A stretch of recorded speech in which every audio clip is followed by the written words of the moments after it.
Welcome to Real Estate Coaching Radio, starring award-winning real estate coaches and #1 international best-selling authors, Tim and Julie Harris. This is the #1 daily radio show for realtors looking for a no BS, authentic, real-time coaching experience. What's really working in today's market, how to generate more leads, make more money, and have more time for what you love in your life. And now your hosts, Tim and Julie Harris.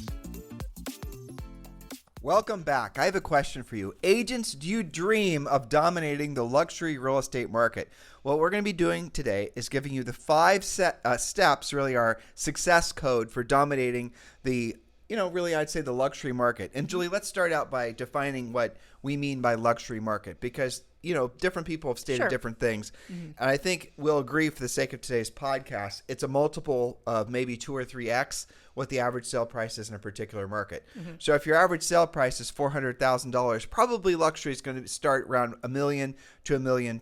So keeping that in mind, I also want to challenge all of you, even if you're not in a luxury market, to open your mind to the fact that you could be after you've listened to these 5 points. Now, remember, the points from today's podcast, all of our notes that Julie spends a ton of time creating, they're all available for you for free to download, and you can use these for educating your team, educating your agents in your brokerage, whatever it is. But you have to be a member, or rather a subscriber to our newsletter. And the good news for you is it doesn't cost anything.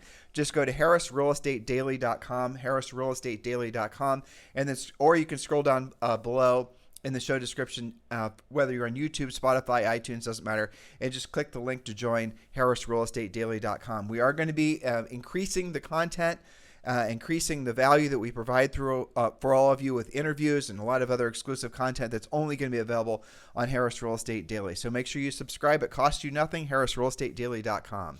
All right, so on to cracking the luxury code, 5 steps to success for all of our listeners. Now, I would encourage them, and I think you would agree with us, don't just choose 1 or 2 that resonate with you. Try to do the combination of all 5 of these steps because it will work faster and more consistently. Well, let me start out by asking you a question, okay? Sure. So why is it that many agents, a majority of agents, have fantasies of becoming luxury agents but actually never do? If, assuming they're in a market where there's luxury, that they could be selling. In other words, It's not like there isn't any luxury in your market, though I know that's true for some of you listening. Maybe, it's 15 or 20 or 30 minutes away, but it is there to be had. So, Julie, what would be the big reasons you've learned from coaching for all these decades that agents wouldn't pursue the, frankly, bigger opportunity that luxury often represents? Well, I think I would put it all into one bucket of general fear of the unknown. Mm-hmm. They think it's going to be scarier or different, or those types of sellers want something very specific. Maybe they feel like they're a fish out of water, but all of it, for me, from a coaching standpoint, comes from fear of the unknown. And when I'm coaching agents on this, we have a very specific attack plan, how to go about it, that does more than these 5 points from the podcast. But I think that's the answer to the question. Well, we did exactly what we're suggesting that some of these guys do as well, which is move from an average sale price market. You don't have to abandon it, obviously, to a more expensive market, because obviously the commission checks are larger. And oftentimes, here's what we learned once we actually did that. The sellers are the same. Their fears, their wants, their hopes, their dreams, their aspirations, they're all the same. And oftentimes they're easier to work with and more appreciative of the service you're providing because they too are in a similar, for example, it might be a very successful doctor or a very successful business owner. So what happens is you start focusing on the more expensive transactions. You're going to find more entrepreneurially minded folks who appreciate your hustle, assuming you have any, right? Who appreciate the fact that, you're trying to build a business as they have or as they are.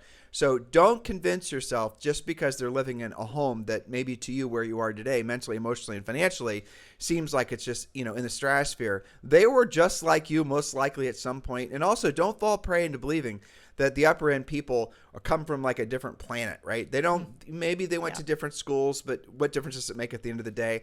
What happens is that they will appreciate, even if you didn't come from an aristocratic background, like, Julie and I did not, and still this luxury market where we started selling real estate towards the end of our real estate career totally embraced us. Why? Because we had hustle. because we were out there actually working. We were actually doing the things that the other luxury agents weren't doing. We were working on nights and weekends. We weren't taking a month off and going to Paris. I mean, I'm not exaggerating. That's what would happen in this market. We didn't play in all the golf tournaments and tennis tournaments. We were actually working with real buyers, working with getting their houses positioned. And ultimately, that's what these luxury buyers are really going to be attracted to about you, is the fact that you remind them of the way they were when they were starting on their, career path. I 100% agree. And that, I think, made our ascension into that market that much more interesting and fun on some level, because you're around other business owners or entrepreneurs or salespeople.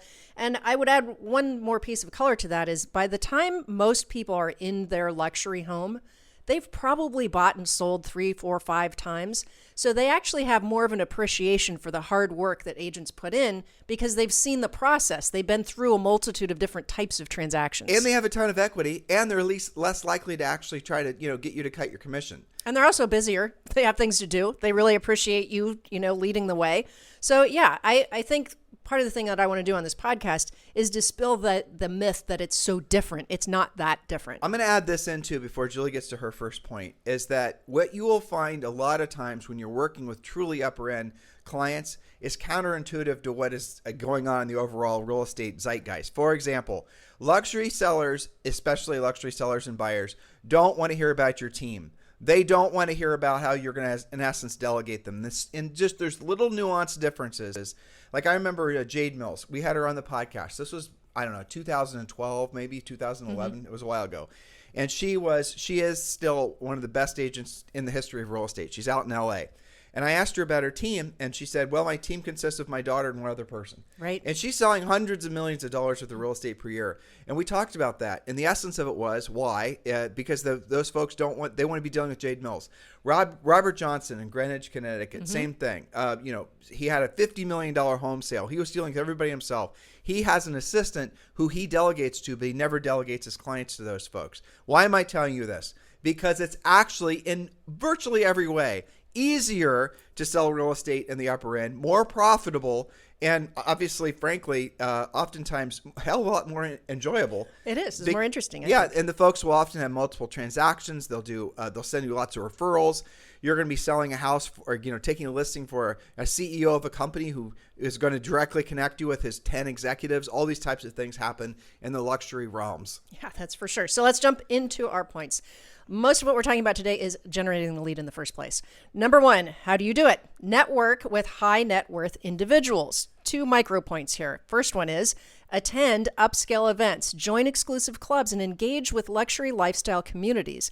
Be where the luxury clients are. Upgrade your center of influence systematically.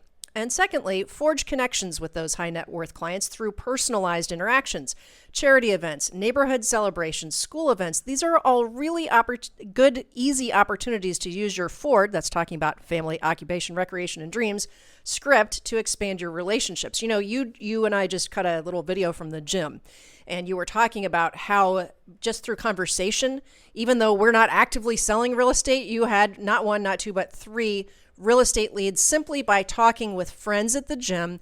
I would say it's a pretty high-end gym. That goes to our point here.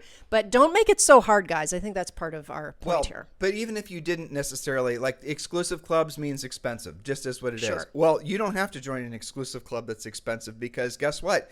There are also probably women's groups. Women run pretty much every neighborhood on planet Earth, right? And so as a result, you can actually join the women's networking club. You can join the local PTA.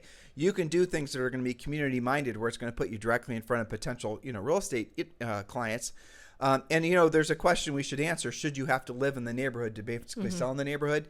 Truthfully, it does give you an advantage to live in the neighborhood, because they're going to see you more frequently, and you might not even get an opportunity because you're sort of an interloper. You're not in the community. That is just the nature of how people naturally think tribal. So yes, you should aspire to live in the neighborhood where you want to sell real estate. Another great way to get leads is, Julie and I talked about this in the podcast a couple of days ago. Go after the expired listings, especially the expired listings that have been listed twice. And you're going to often see this in the upper end. And we're going to talk about that more in point number 5. So, Julie, what's your next point? Point number 2. All right, point number 2, specialize and showcase your expertise. You are more likely to talk about what you know about. So develop expertise in specific luxury property types or prestigious neighborhoods. Tour luxury new construction, preview resale homes, and become highly educated on what you're trying to break into. Showcase your knowledge through high-quality marketing materials like professional photography, virtual tours. You can't expect to sell luxury homes using your MLS printout as a home brochure, for example. I'll add in here, try to get the pre-listing pack and whatever propaganda, that the sellers are receiving from your future or current competitors in the luxury market. See what they're doing at the level of which they're doing it, because then at least you have a baseline and you don't have to sort of, find out the hard way that market, for example, doesn't want you or doesn't care whether or not you have a 14-page home brochure that costs you $10,000 to produce. It just might not be necessary. So do your homework, and obviously it goes both ways. Maybe what you think is a really good marketing presentation for that seller isn't up to snuff with how competitive that particular market might actually be. So, that's get the information on your competitors. It always is going to save you a learning curve. Yes. And how do you do that? You go to their open houses, you pick up their home brochures, you get into the brochure box. You can preview property and do your research that way. Well, we used to get it when we would go on listing presentations, and Julie and I, and y'all should do this too.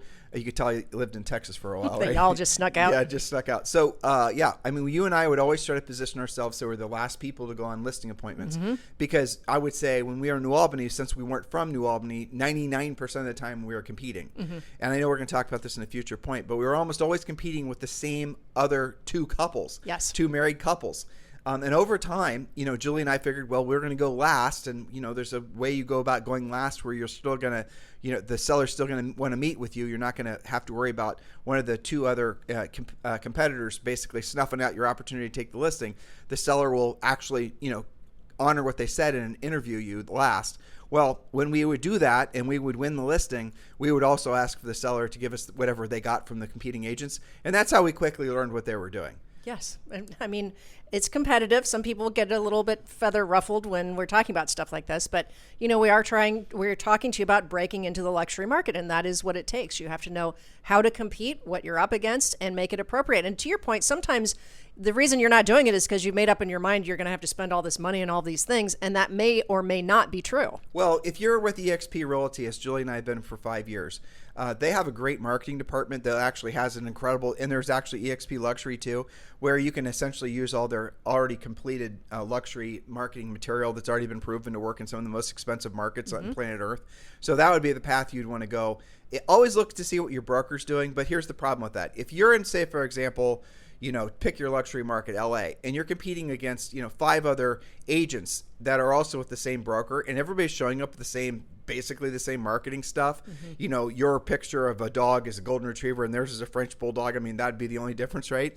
That's not going to be enough to differentiate you. And you got to keep all these things in mind, because luxury sellers, unlike normal sellers, they demand that they want to see where their money is going, that they're paying you. And it really does matter to them. And let's just be honest, it's all ego, because at the end of the day, I know this is going to be a big boo at this point. Yeah. But marketing doesn't do crap to sell real estate. The fact is price, condition, and location sells real estate.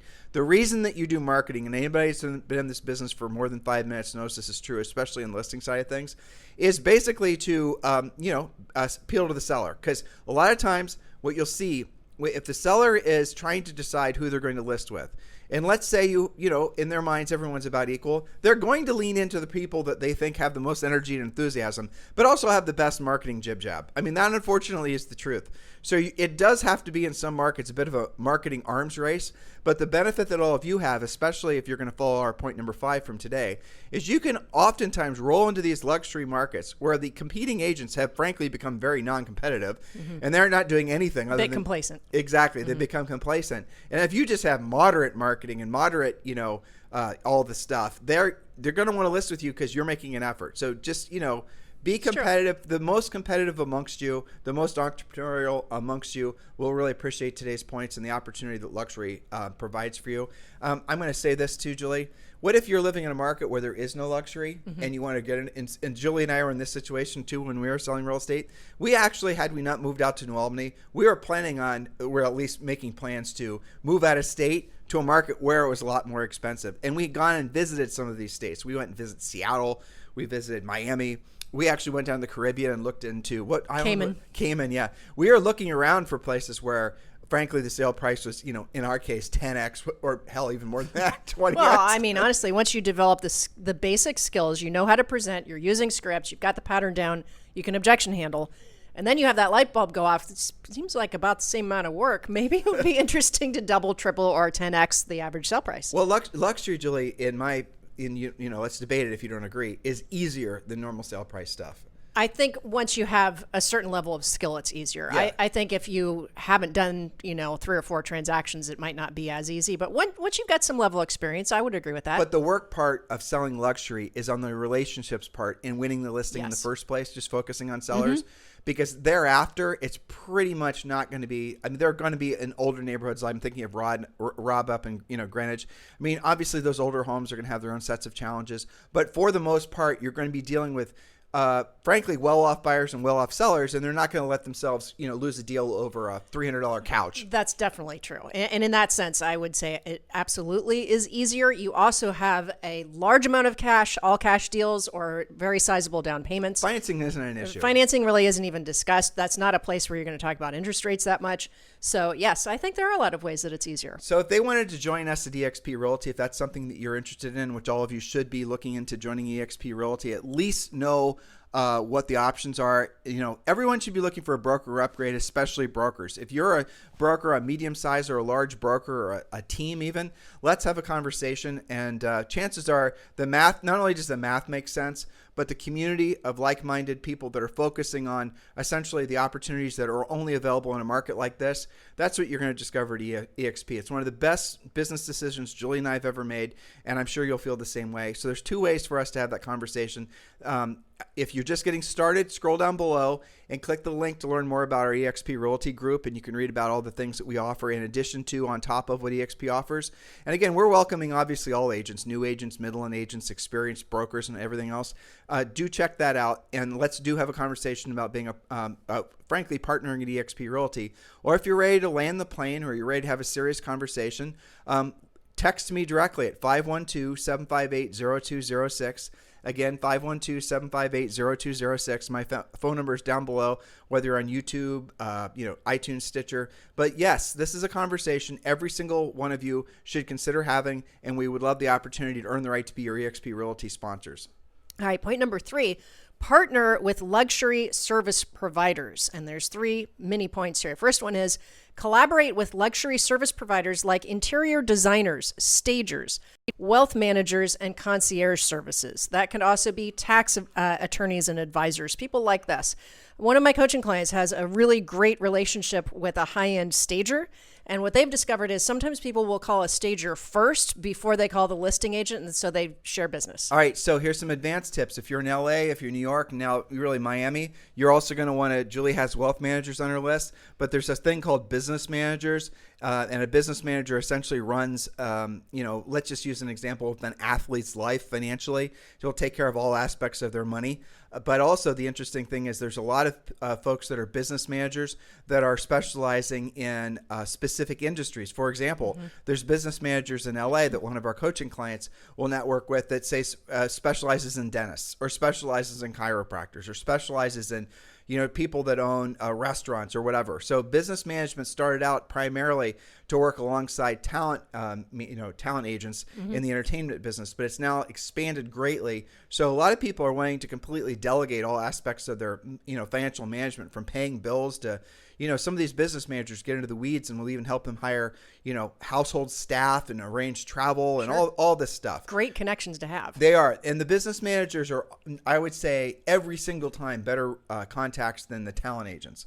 Of all the folks in LA that sell all the expensive real estate that we've ever coached in our business, and also personally, I can think on one hand the amount of business they got from agents versus the amount of business they got from the business managers. And the business managers are the great. So like, I'll give you a real, I won't use any names, but a business manager will get have a client who wants to buy a house. And let's just say this is a very famous person. Well, what the business manager will actually do is the business manager will then hire the buyer's agent and then go and select the house for the client. And then oftentimes, and I've seen this happen a lot of times, especially for the clients that might be based in New York and they're looking for places in LA. So the business manager is going to the extent of weeding out all the things that, they know their client won't want. And then the buyer's agent oftentimes won't even ever know who the actual client is, like ever. They're signing NDAs, they're doing all this, stuff, so they can't go and talk about their selling a house for Tom Cruise or whatever, or helping, whoever buy a property, right? That's how the business is done when you're dealing with business managers. And all it takes to get that business, you have to network with them. It's what Julie's first point was. You have to get to know them socially. Go where they are. Go where they are. And there's different classes. So that you're going to see in the business management, wealth management, and all these other types of personal service providers for rich people, basically. You're going to see that there's the group that deals with the very, very top tier business owners, and celebrities are not the same people that are business managers for, say, someone that owns a bunch of laundromats. Okay. Mm-hmm. So you're going to not just assume all business managers are the same, just like there's agents that specialize in lands and, mobile homes, and there's agents that specialize in, really high-end real estate. So do, set your sights appropriately so you're working with someone that, is going to have the caliber of clients you want to work with personally. Well, the cool thing about that is you don't need that many of them to start lifting your business off the ground, because typically one relationship leads to the next. Well, it's like what is it when you have the attorney takes over the sale of the property? I always forget that stupid name. You mean probate? Probate. Thank you. I have this mental block around the word probate. It's so weird. I've had that forever. But probate attorneys, though, they're all probate attorneys that specialize in luxury real estate. They're probate attorneys that specialize in, liquidating really expensive properties. And I can give you examples from coaching clients of the ones that weren't under NDA, but I'll just share with you guys that some of these cases you'll have a really famous person pass away. Then all of a sudden, one of my coaching clients will get a call it might be from the probate attorney, it might be from the business manager, and they're going and previewing these properties. And they will only figure out who the properties used to belong to or belong to now based on maybe the tchotchkes that they find in the house. Now, I really, really am tempted to tell you about one that I was really that is rattling around in my brain right now, but I'm not going to do it because he told me not to, so I won't. But let me just, no, I'm not even going to say that. Don't do it. Okay. Well, hold on. I'll give you a clue. Sequin jumpsuit. Now their minds are wondering. Yeah. Back to point number 3. Access exclusive opportunities in the luxury home market through strategic alliances. That's what we've been talking about. But also through some of your clubs like yacht clubs, art galleries, whatever's appropriate in your town regarding a luxury lifestyle. Get to know people that are in that world. That's, I think that's a fun part of it. So I have a coaching client, and this guy sells real estate and does mortgage loans, and he loves Ferraris. Remember, he's the one that bought me that really nice Ferrari book? Oh, yeah. That Enzo Ferrari Very book, cool. yeah. And so he will participate in every car event that's local to him. And you guys are car nerds. If these are they're prolific all over, especially the upper end areas. They're going to be Cars and Coffee. They're going to be Ferrari Club of America, Porsche Club of America, whatever is appropriate in your particular market. But then go to those events and get to know other people. And the amazing thing about going to those types of events is you could be talking to somebody and they're standing next to their $60 million 1963 Ferrari GTO. And you're just talking with them, not even really knowing that's the owner of the car, just having this nice conversation about whatever it is that you're both interested in. And then you later realize you're talking to somebody who's a multi-billionaire, because there's certain hobbies bring everybody together and drop all of the perceived social boundaries. Now, if you'd met that person on the street, they probably would have ignored you, or at least not giving you that level of interaction. But that's the reason that when you're conversing with people, and they're participating in their hobbies and you're participating in the same hobbies, there's some sort of spiritual connection that's undeniable. For sure. That worked for me in the music world. It works for you in the car world. It's just finding commonality and easy things to talk about. But that's not necessarily true if you're going to networking events, because networking events, everyone's basically sniffing, right? They're all looking out for something. Yep. But when you're doing the hobby end of things, that's when now if you don't have any hobbies, stop being boring and develop some hobbies. I don't know what to tell you. Well, get into coaching. We can help you with that. All right. So number 4, leverage digital marketing and social media. Utilize digital marketing strategies to reach affluent buyers and sellers. You can video beautiful listings, even if they're not yours, just get permission, and discuss why those homes are so special. Highlight a luxury builder or a new development or building. What are the high-end amenities? You can do all that Ideally, it's your listing, but it doesn't have to be. You can create visually stunning content that showcases luxury properties and lifestyle amenities. So you may need to upgrade your media resources, but there's lots of ways to do that. Now, I'm going to share with you guys some suggestions on this. Many of the younger folk will already know this, but most upper end neighborhoods are going to have, I would say for the most part, really robust Instagram pages or multiple Instagram pages. So they're going to have, there might be one for the women's group. There might be one for this, one for that, one for the other thing. Join them all. But do not go in there and try to poach clients, or do not go in there and try to basically spam or market. Go in there and look to see what they're sharing with each other, who's interacting with what, and then slowly and strategically go in there and start, making friends with folks, and then going to the events, and then you're going to connect the offline and the online. Now, this is especially important for folks that are, I would say, 45 and younger. Okay. 45 and younger, maybe even 40 and younger. There's a line of delineation that exists for people maybe 45 and older between online and offline. Sure. That does not exist with younger people. That's definitely true. It's all blended. They don't see it. There's no difference, right? Nope. So you got to be considerate of that. And guess what? Those are going to be a lot of the folks that are moving up to buying more luxury, more expensive homes. And so go on social, definitely stalk them a little bit, see what they're up to, see who their other friends are, and start connecting with their other friends. And they're going to they'll trust you more. When they see that you're friends with 10 of their friends and they saw you at a social event, then they realize you're a real estate agent. Guess what? You're now their real estate agent. Well, that's true, especially when you can now and then contribute something of value, something interesting. I'm thinking about like WhatsApp groups and stuff like that, where you can I always tell coaching clients, be yourself first. Use some of the social media more on a fact-finding mission, less on a prospecting, fishing kind of mission, and then bounce that information to the live meetups and clubs and charity events and all that kind of stuff. Well, you did this recently. You took, this is funny. So Zoe went to a manners class, right? And it was at a ridiculously amazing mansion, basically. And Julie was able to, she didn't know this gal. She didn't know the host. So she went on Instagram and did a little, and turns out she's friends with like all these ladies' best friends, and how their paths never crossed before is weird. But so now Julie's got a great friend, and little Zoe slowly and I'd say painfully learning manners. Hopefully, we'll see. We survived the first class. All right. Yes, but that's a good example. Doing the research online and then taking it in real. But it is important that you remember that it's the proactive being reinforced by the passive. So in these examples, most luxury folks are gonna get a lot of their business from basically personal and social networking.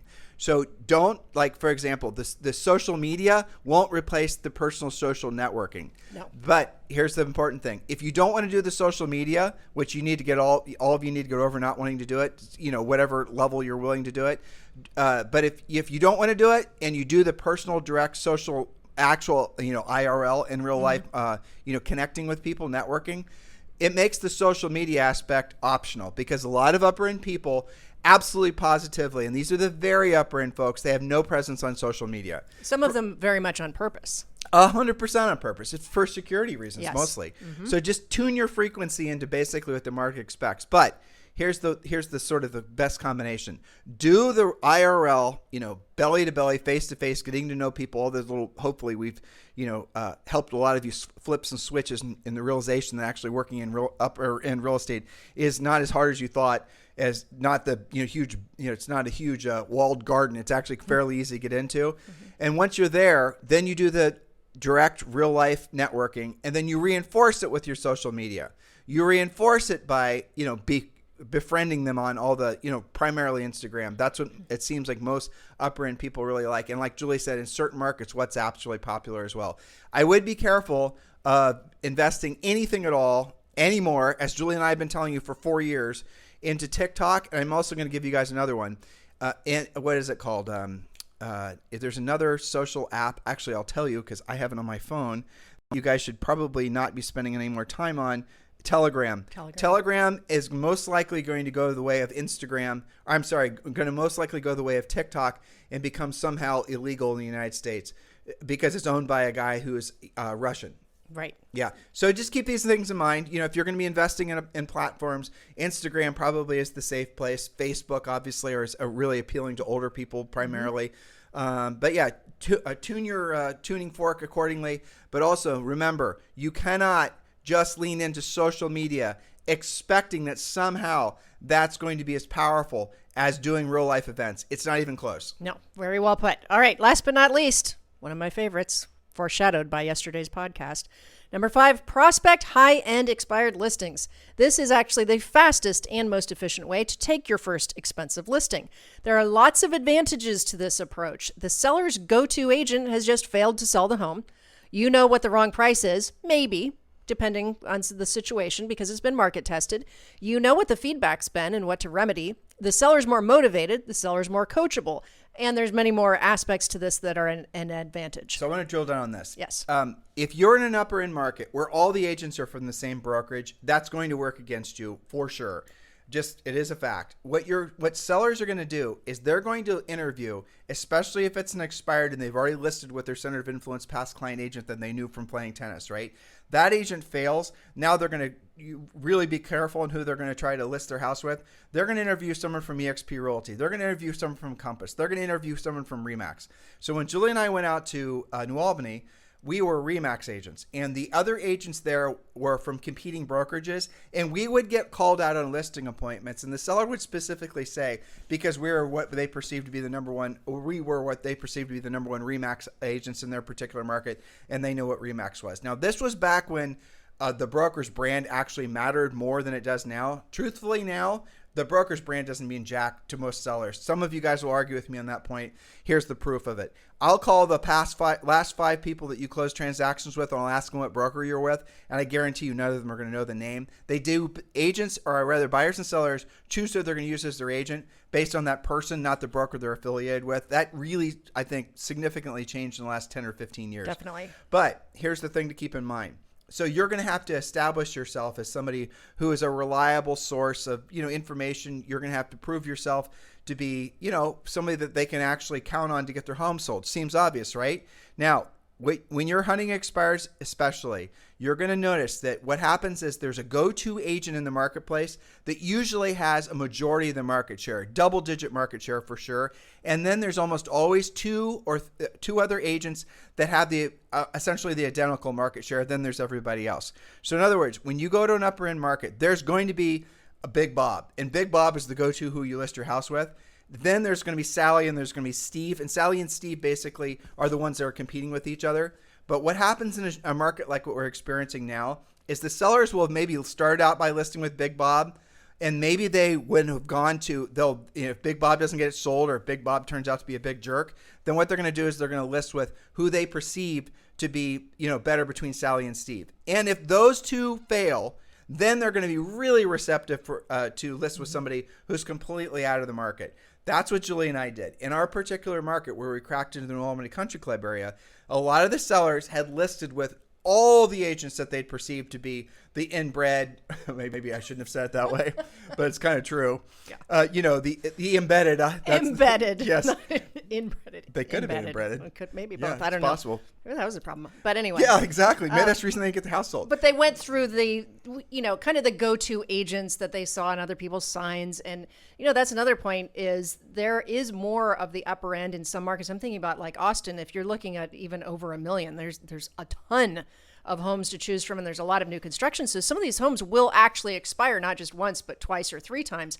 That's a great opportunity for somebody who is up and coming and maybe doesn't have a big name yet to break into that, because now they can say, well, you tried those out. Let's take a different approach. And you have that opportunity. So, and as soon as you list one expired, this is the power of expired, again, especially in upper ends. Soon as your sign goes in the yard, assuming the neighborhood allows for signs, and then that sign turns to sold, every other seller and future seller is going to see that you did something that Big Bob, Sally, and Steve couldn't get done. And I promise you're going to start getting call-outs. You're going to get an opportunity to list that property. Immediately, you're going to be competing against, Big Bob, who everyone thought could never be dethroned, because you did something he couldn't do. Now, if you do that 2 or 3 times in a particular upper end market, especially where, the incumbents basically failed to sell their home, and you go in there and get it failed, or you go in there and get it sold rather, you're going to see more opportunity come your way than you can possibly imagine. Mm-hmm. Because here's what Julie and I discovered, and a lot of our other coaching clients discovered this as well. The sellers actually have a bit of disdain with the agents in their marketplace, the options that they're given. Because a lot of times upper end agents, God bless all of you who are upper end agents, but this is the truth. Sellers perceive you guys as being a little bit complacent, a little bit lazy, a little bit entitled. And if you are essentially an upper end agent and you're finding yourself losing your edge, you're losing listings to new agents, I'm telling you now, listen to what we just said. That's the reason why.